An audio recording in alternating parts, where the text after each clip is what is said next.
playfulness and curiosity. This new superpower called persuasion. There are the rules of the world, and then here's the rules for us. What does rich mean? Stories and wisdom. Welcome to the Stories and Wisdom podcast. Today, we are joined by Dr. Jennifer Wolff, Research Director in the Health Communication Research Lab at Washington University in St. Louis. With over 13 years of experience in social science research, Jennifer leads work focused on reducing health disparities through community-driven interventions, the background in development psychology, and a strong track record of impactful data-informed inquiry. Jennifer, thanks so much for being here. Thanks for having me. So to get us started, for people who might not know your work, how would you describe what you study and what pulled you into the space? So the work we do now is focused on community-based interventions, trying to improve the lives and well-being and health of groups of folks who are in some way or another underprivileged. One of our projects is kind of focused on homebound older adults who are lower income. We've also worked with low income adults who smoke, and interventions kind of targeted at them. So really just trying to improve the health of folks kind of across the spectrum. The way I got into this position, my background is in developmental psychology, and I was kind of pursuing the tenure track academic line of career path that way. And my husband and I decided that it was important for us to raise our kids near extended family. And so we moved back, and I found this great position at the Health Communication Research Lab, which was a slight change in research focus, but had a much more kind of applied bent at really, much more making a difference in that kind of crunching numbers behind a computer as much. So I've been really enjoying the current work here. Yeah, and I remember we met very serendipitously, I think, on a project that you had worked on, and your research student was who was presenting at a place where one of our customers was engaged with. And then when I was trying to understand a bit more about what is this work, that's when I think we met over a Zoom call. You want to talk a little bit about that project in the context of what you've said as your path? Yeah, absolutely. The work in our lab really changed a lot during COVID, where there was a lot of research that we were doing around health disparities in terms of, COVID testing and vaccine hesitancy, and just trying to understand where people were coming from. And one of the projects that we were pursuing was how to help people have conversations about the COVID vaccine. It's such a hot button issue, so politically charged, and people were really nervous just to talk about it. And so we had developed conversation cards that could be handed out at vaccine clinics for people who just wanted to have a conversation, wanted to understand better. And so the question really was, is there a way that we could help people open up a conversation without coming across as overly judgmental or, overly aggressive, just like, let's try to understand each other a little bit better. Let's just open the lines of communication. So that project had a lot of success. We handed out a lot of cards, people were really interested in the cards. We did some follow-up surveys with folks afterwards, and more than half of them had used the cards in some capacity, whether they had actually handed it to a person or whether they had just used one of the suggestions for how to start a conversation with a family member or friend. There weren't as many kind of local vaccine clinics happening anymore, and that at that point, our research partner was the local health department. And we had a meeting with our contact from the health department saying, okay, well, now that your department doesn't have to focus solely on COVID, we're kind of past the height of that pandemic. What's the big concern now for the health department? And they said that it was mental health for adolescents and youth. So we were trying to figure out how could we help in that space.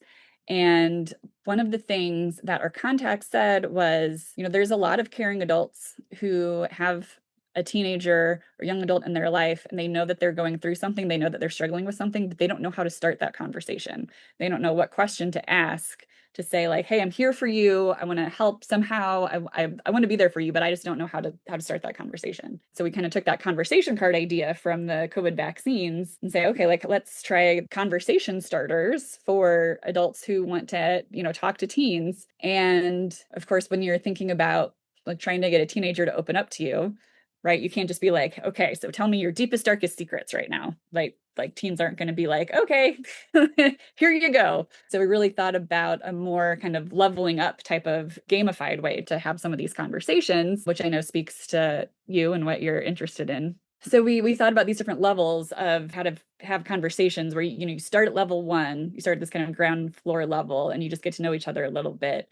And as you build trust and build relationships, then you can start to ask some of those deeper questions and start to really feel more comfortable and able to have some deeper conversations about maybe identity development or some difficulty with social relationships that might be happening. So we developed those cards and we had 10 different community partners who were interested in this work.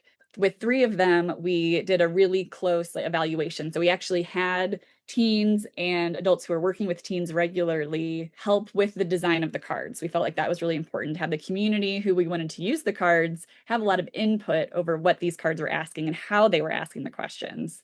So we did several rounds of testing to make sure that teens would be interested in having some of those conversations. So several rounds of testing and then a more formal evaluation. And we had excellent feedback. People really felt closer to the people that they talked to. There was even one group who used the cards in a podcast of theirs, like got a group of folks together and went through one of the cards and everybody answered a question. And it was really great and seemed to be very impactful. And as you mentioned, one of our graduate students went to a research conference to talk about that project.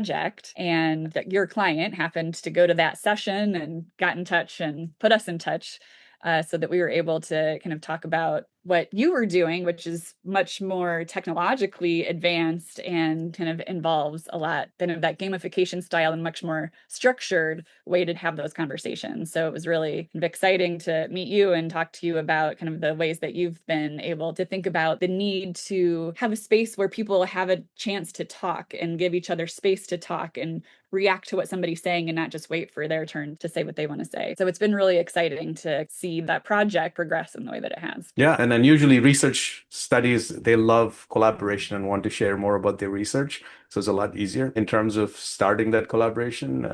So really excited where that serendipitous introduction led to where we are now at. Yeah. In the research world, there's a difference between like people really liking it and being able to show with research statistical evidence that it's making some kind of difference. And I'm not suggesting that like our conversation cards were making a big difference in mental health. Like there's, mental health that needs a lot more intervention to really make a difference in somebody's mental health. But we do know that having one close connection can be incredibly powerful. So if we could just find a way that increases the feeling of community or the feeling of a network in a teen or a young adult, like maybe there's somebody out there that they feel a little bit comfortable reaching out to if things got bad, or if they just wanted somebody to talk through something before it, spiraled out of control for them, that we could maybe increase some of that feeling of like, oh, there's somebody out there, and like hope that translates into that sense of community, and that this kind of epidemic of loneliness in our society right now is so pervasive, and anything that we can do to try to help with that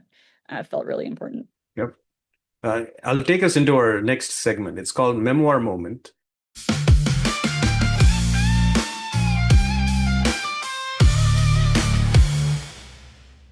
What were your early experiences that pushed you towards research, systems thinking, and also I think even the way you think about equity? You made that point pretty strongly, even in our introduction. So is there an early experience, or what's the origin story to research, systems thinking, and also equity, the way you're now on a path to execute on? So I have been really interested in psychology for a long time. I think I took a class in high school and I was like, this is like the best class I've taken in high school. This is really interesting. And you can imagine that was like super, Psych 101, kind of barely scratching the surface. But I went into college with a desire to major in psychology. When you go into psychology, most people think, okay, you're going to be a therapist. Like if you get a degree in psychology, that's what you do. So I kind of had that in mind at first. I learned pretty early on, thanks to the counselors and the psychology career track, that if you want to do psychology, you pretty much have to get a graduate degree. You can't do psychology with an undergraduate degree. It's a good foundation for lots of other things, but it's not a psychology career. You have to have a graduate degree for that. So I knew that pretty early on. And the way to get into graduate school is to get research experience. I didn't know I think when I was starting this, that I wanted to do research, but I knew that I wanted to get into graduate school. And to get into graduate school, I had to get some experience in research labs.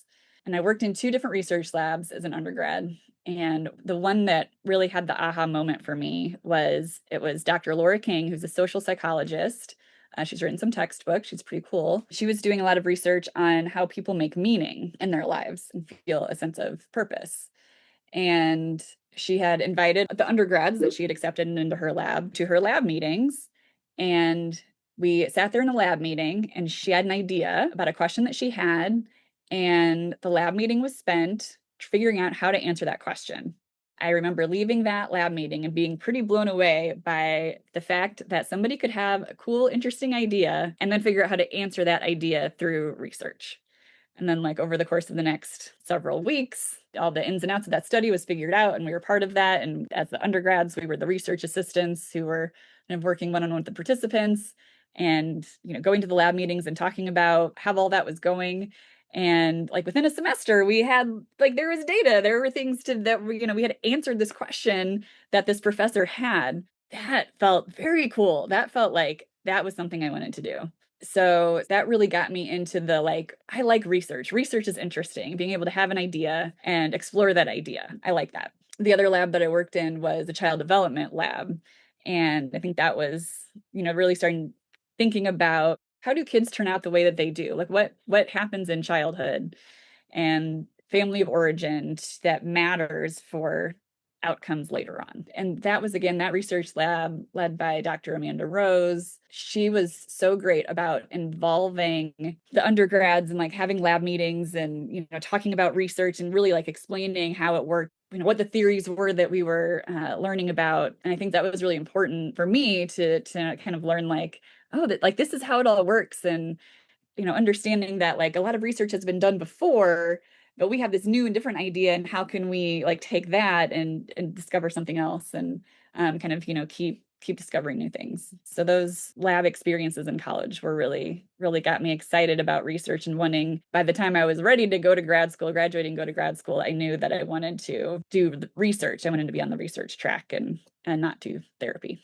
And what about the equity part? The equity part came more during graduate school, and that was, I got kind of interested in statistics and how statistics worked. And one of the things I learned how to do that I really liked doing was being able to split groups and compare differences between groups. And in kind of boring research ways, why would people answer this survey question differently based on what their gender was or what their race was? And finding that a lot of things in psychology and throughout our society were really built around a pretty specific group of people who were white, middle class, middle upper class, Western. And a lot of the ideas, the theories, the survey instruments that had been developed were developed with that set of people in mind. And it didn't always apply to other groups. And so those other groups were, when they had scores that were different on things or thought about things in a different way, it was thought of as less than instead of just different than, because there's a different culture, there's different experiences, there's different languages, there's different historical contexts. So I got very interested in understanding that pretty early on. And then what I was doing with my tenure track career wasn't really looking at that. But when I got to my current job and the health communication research lab where I work now, my supervisor, Dr. Matt Kruder, had spent his career on looking at health disparities and understanding why, different groups of people, had worse rates of things like cancer survival, or treatment or preventative care, or smoking rates, and trying to, design interventions to help close that gap. So I kind of had that background knowledge, and then being able to be in this position and actually be involved in interventions that try to change what those statistics show. I feel like I'm using the word important a lot, but it felt very important, and it kind of exciting to try to address, not just understand that those differences exist or even why those differences exist, but how do we change it so that people are being treated the same and have the similar opportunities. So it took you till grad school and then look at it from a data perspective to realize this.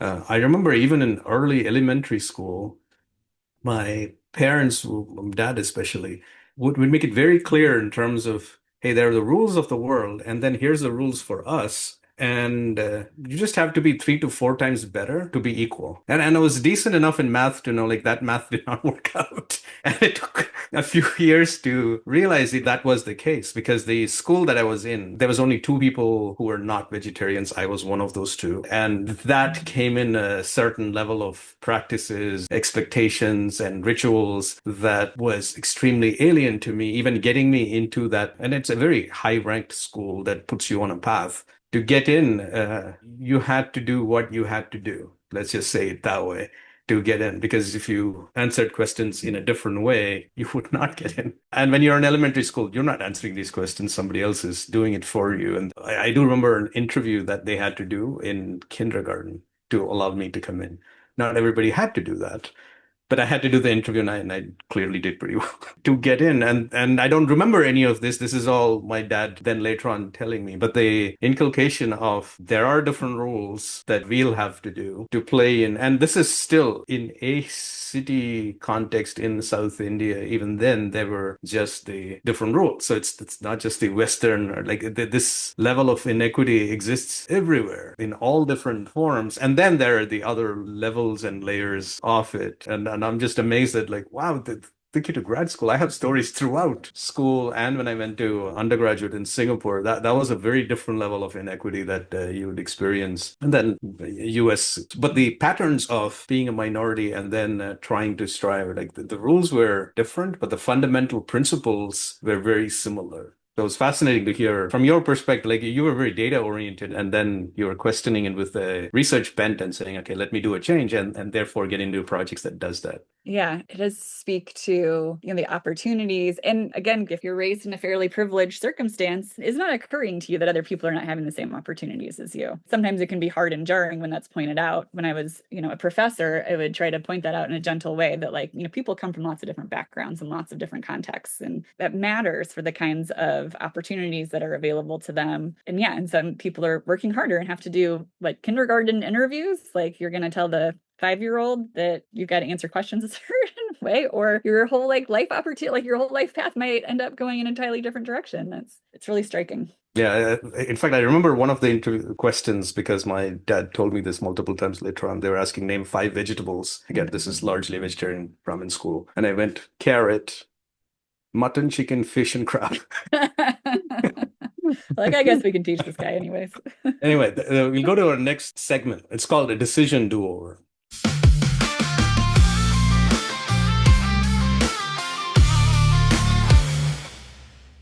So looking back, is there any decision or direction that you might approach differently now? Yes, probably lots. But there was one that really stands out and is especially relevant to what my current position is because I right now work with a lot of community partners. And in my previous position, when I was on the tenure track, I was interested in working with community partners, but was kind of falling flat. I wasn't able to make some of the connections in the way that I was hoping to.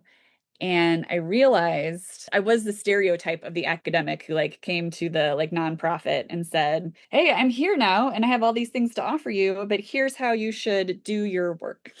And when I first got to the city that I was moving to, I had the opportunity to meet with a local nonprofit who was doing really interesting and important work that was very related to my area of interest. I had written my dissertation on adolescent decision making and risk taking and understanding why adolescents are more prone to take risks than people at other life stages.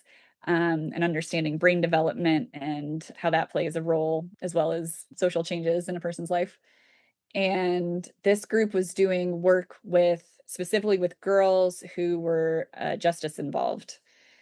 And they were doing a lot of advocacy around girls are being arrested at higher rates for lesser offenses than compared to boys. Boys are more likely to be justice involved, but what they're getting arrested for, their offenses, are usually worse by the time they actually get arrested than it is for girls. So this group was doing a lot of advocacy around that. They were also working with girls and doing direct interventions with them, in schools and, in the justice system in the city. So, I came in and was like, I've got all of this background knowledge about why kids are this way. I can remember like a meeting and then a follow-up email where I came on way too strong. If I had to go back and do it again, I would have taken the time to learn more about what they were doing, develop that relationship, understand what it was that they needed instead of going at it like, oh, here's an opportunity for me to advance my career and do some research and get some good publications, get a grant. And, is really kind of focused on how this is going to help my career and just thinking that I would have all these answers that I could give to them and, tell them what they should be doing. And I've learned so much about how wrong that attitude was at that time. To do better listening, to understand that nonprofits and community-based organizations, they are the experts in the people that they are helping and working with. And if you're not listening to them and what they're telling you that people need and the ways that, they're going to respond to different interventions or different programs or what it might be, then it's not going to be successful. In the nonprofit and community-based organization space, you're also working with a lot of people who are probably not getting paid enough. They're working really hard. They're probably not getting paid enough. They're in that work because they love it, because they care about it.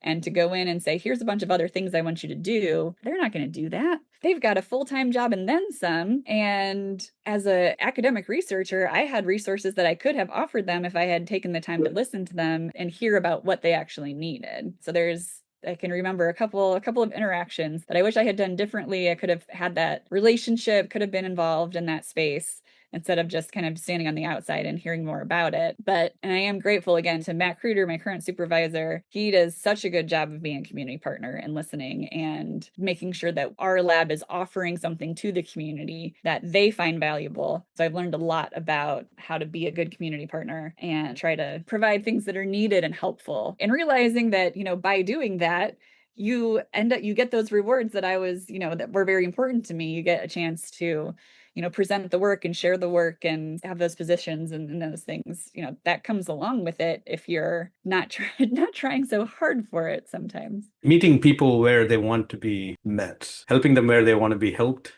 given the time, is what you are sharing as you're learning. It's a very deep one, but I don't think you can get around it without experience, because often what you described as bad behavior, some founders can get away with it as just like, oh, I'm just being a founder, giving you insight with technology behind it. And I can say, like, I've been guilty of it multiple times and I've been trying to get better.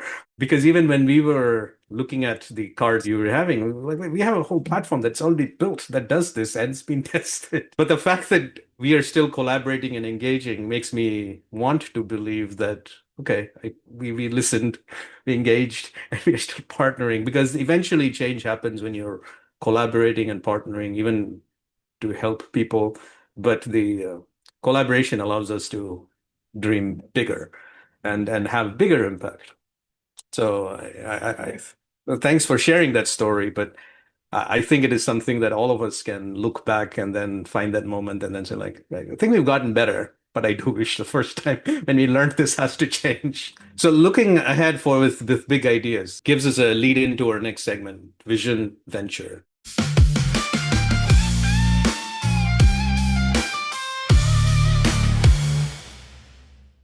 Anything you want to share about what you're working on, thinking about, building towards, that exciting you right now in terms of the future direction for your research or spaces? I'm really motivated and excited about being in the isolation and loneliness space and trying to address that in lots of different ways. And I think that's what's so exciting about our collaboration, that you've had the idea to bring this, communication platform to lots of different groups that I hadn't previously been involved in. From the teen and young adults, we've done that and I'm still interested in that. And we're working with older adults in a couple of different projects as well. Those who, due to health or mobility issues, have a harder time leaving their home. How can we help them stay engaged in a community, access resources that they need, feel like they still have a network of people that they can be in contact with? So I'm really excited about continuing to figure out innovative ways to address the isolation and the loneliness that a lot of our society feels as communities have really shrunk, at least in the US. I'm not as well versed in the rest of the world, but family units have gotten smaller. People don't live near their extended family as often. The community structures that kind of used to exist in past decades aren't there as much. And there's technology. Not technology is great in some ways, but there's some problems with technology of, I feel like I'm getting a connection on a screen, but we know that that's not always the same as getting that connection with person or scrolling through social media. And, we know that that is affecting teens' mental health. So we see what all the problems are and trying to find ways to address that using technology to actually bring people together instead of driving people apart or making people's worlds smaller. That's what I'm really excited to and motivated by the Surgeon General's, I think it was 2023 paper on the epidemic of loneliness. It has so much important, great information about how it happens and the different groups, that you might not necessarily think about as kind of experiencing this epidemic of loneliness, and just some of the data behind it as well. So that's kind of the big thing that I'm excited about kind of continuing to work on, and the track of research that I hope to continue pursuing. Okay, let's book the time horizon to the here now, and that's our next segment called Puzzle Point.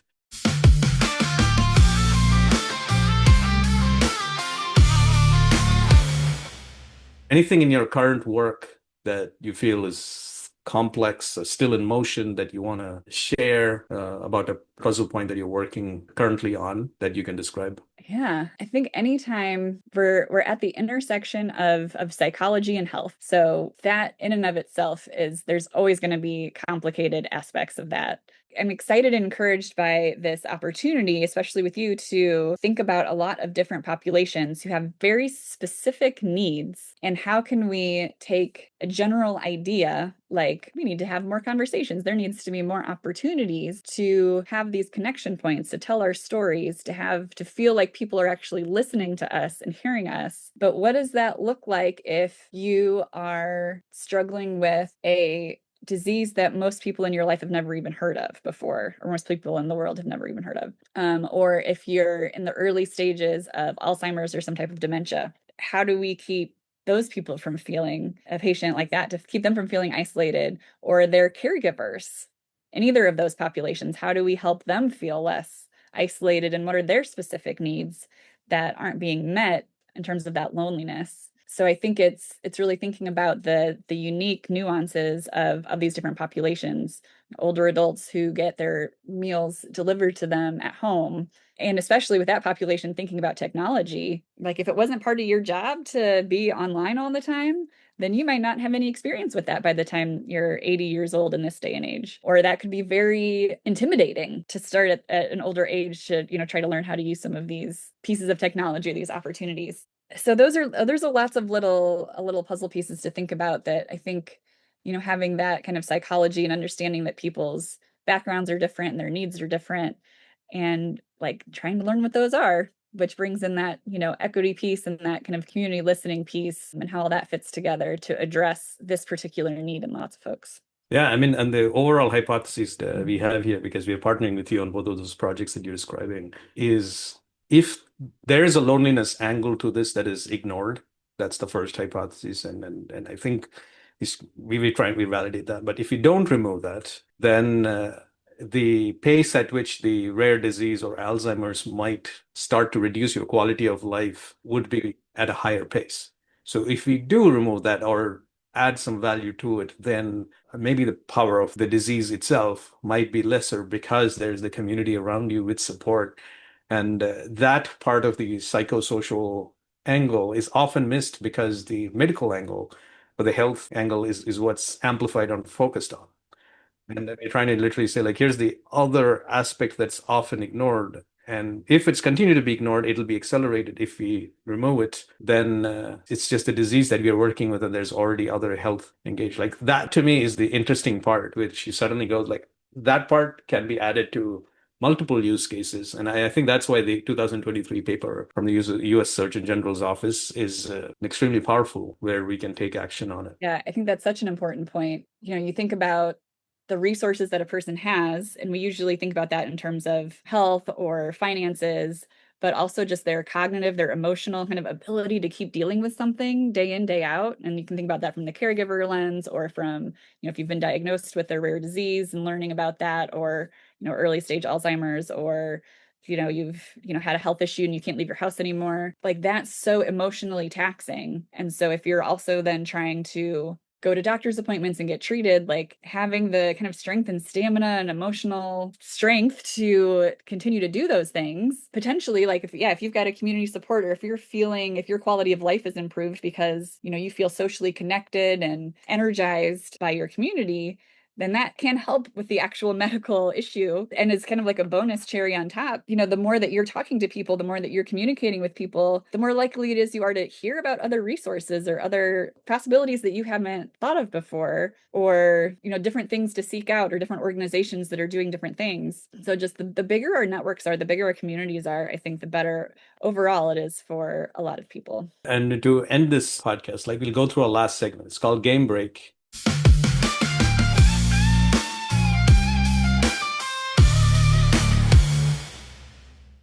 To lighten things up, we're just going to give you options and you just have to choose one. And if you have to give context, you can, but don't have to. First one, teaching or learning? Learning. Learning. That's a hard one because I did teach for a long time, but I like learning. You can be a teacher for a while, but you're a learner constantly, aren't you? I want to go back to learning. I don't necessarily want to go back to teaching. I think that's why I decided.